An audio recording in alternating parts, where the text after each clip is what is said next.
တော်ရောက်နေတယ်ဟန်နွိုင်းအိုကွာတာမှာရှိတဲ့ဟန်နွိုင်းဘာဖလိုဟော့စတယ်အကြောင်းလေးကိုကျွန်တော်မိတ်ဆက်ပေးပါမယ်။ဘာလို့ဒီအကြောင်းလေးကို review လုပ်ပေးလဲဆိုလို့ရှိရင်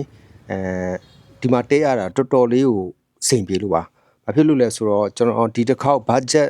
save ဖြစ်အောင်လို့ဆိုပြီးတော့တယောက်တည်းလေးလာတာဖြစ်တဲ့အတွက်ဒီမှာဟန်နွိုင်းမှာရှိတဲ့ဒီ hostel လေးမှာပဲတဲမယ်ဆိုပြီးတော့ကျွန်တော်ဆုံးဖြတ်လိုက်တာပါ။ပြင်ကနေကြည့်လိုက်တော့တဲကအဆောက်အဦပုံစံလည်းတော်တော်မိုက်တယ်ဒီနေရာလည်းဘယ်နားမှာရှိလဲဆိုလို့ရှိရင်ကျွန်တော်တို့ဘိုင်ဗီယက်နမ်မှာဆိုလို့ရှိရင်ဒီဘီယာစထရစ်ဆိုပြီးတော့နာမည်ကြီးတာပေါ့နော်အဲ့ဒီနာမည်ကြီးတဲ့နားလေးမှာပဲတလန်းကျော်လေးမှာပဲရှိတာဆိုတော့တော်တော်လေးမိုက်ပါတယ်ညဘက်ဆိုလို့ရှိရင်လည်းတော်တော်လေးစီပါတယ်နောက်ဒီဟိုတယ်ရဲ့အဆောက်အဦပုံစံကလည်းအပြင်ကနေကြည့်လိုက်လို့ရှိရင်လှတယ်နောက်ပြီးအထက်ရောက်သွားတဲ့အခါမှာဆိုလို့ရှိရင်လည်းဒီအခန်းအနီမှာဆိုလို့ရှိရင်လည်းတော်တော်တတ်မှတ်ပြည့်မြတ်နဲ့တန်ရှင်းလုပ်ပေးထားပါတယ်ဟော့စတယ်အများစုကတောင်ပိတ်ပြီးတော့ပေါ့နော်အနက်အသက်မကောင်းတာမျိုးတွေရှိတတ်ပါတယ်ဒါပေမဲ့ဒီ hostel မှာတော့တော်တော်လေးကိုကောင်းပါတယ်တစ်ခန်းမှာ6ကရင်ပါတာပေါ့6ယောက်နေလို့ရပါတယ်ဒါပေမဲ့ကရင်တိုင်းတော့လူမပြေပါဘူးတချို့ရက်တွေဆို3ယောက်လောက်ပဲရှိရဲတချို့ရက်တွေဆို2ယောက်လောက်ပဲရှိရဲခင်ဗျတစ်ခန်းလုံးမှာ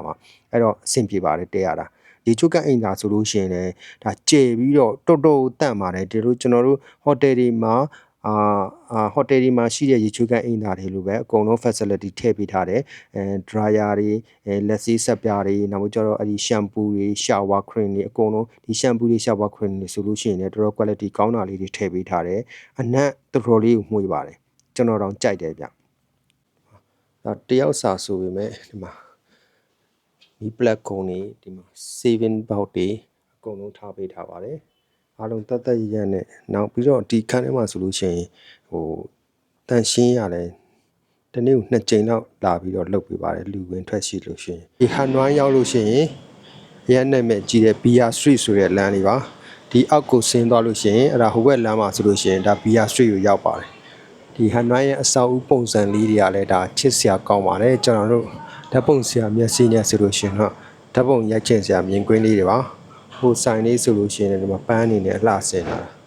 ဒီမှာအဆောက်အဦရဲ့ဒီဇိုင်းလေးတွေဆိုလို့ရှိရင်လည်းဓာတ်ပုံရိုက်ချင်စရာလေးရမ်းမိုက်ပါတယ်နောက်ရာသီဥတုလေးကလည်းအေးစိမ့်စိမ့်လေးနဲ့မိုးအုပ်နေအောင်တော်တော်လေးမိုက်ပါတယ်တမီညာဘက်ဆိုလို့ရှိရင်စာကြည့်ဖို့အတွက်မီးလေးနဲ့ဒီမှာလော်ကာလေးနဲ့တစ်ခုပေးထားတယ်အာသိမှုချခြင်းတွေပါလည်းအကုန်ပြည့်စုံပါတယ်နောက်ပြီးတော့ပစ္စည်းတွေဆိုလို့ရှိရင်လည်းဒီမှာတက်တက်ထဲဖို့လော်ကာတစ်လုံးပေးထားတယ်အားလုံးက smart ကြီးနဲ့ဆိုတော့စိတ်ချလက်ချထည့်ထားခဲ့လို့ရတယ်ဗျနောက်ဒီ hostel ကဘယ်လောက်ကျလဲဆိုတာပေါ့နော်ဘယ်လောက်ကျလဲဆိုလို့ရှိရင် VNN တောင်နဲ့ဆိုလို့ရှိရင်3,800ကျပါတယ်3,800ဆိုလို့လန့်မသွားပါနဲ့အောင်မြန်မာငွေနဲ့တွက်မယ်ဆိုလို့ရှိရင်3,100စုံစုံလောက်ပဲကျပါတယ်ထိုင်းဘတ်ငွေနဲ့ဆိုလို့ရှိရင်ဘတ်240လောက်ပဲကျပါတယ်ခင်ဗျာဈေးသက်သာတဲ့အပြင်နောက်ထပ်ဘာပါသေးလဲဆိုတော့ကျွန်တော်တို့မနက်စာ breakfast စားခွင့်ပါပါတယ်ဒါအပြင်ထူးထူးခြားခြားဘယ် hostel မှာမှမတွေ့ဘူးတဲ့ free beer တောက်ခွင့်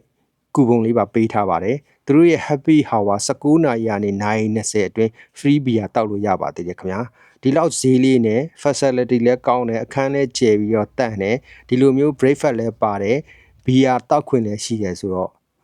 ဘာလို့သေးလဲဗျာ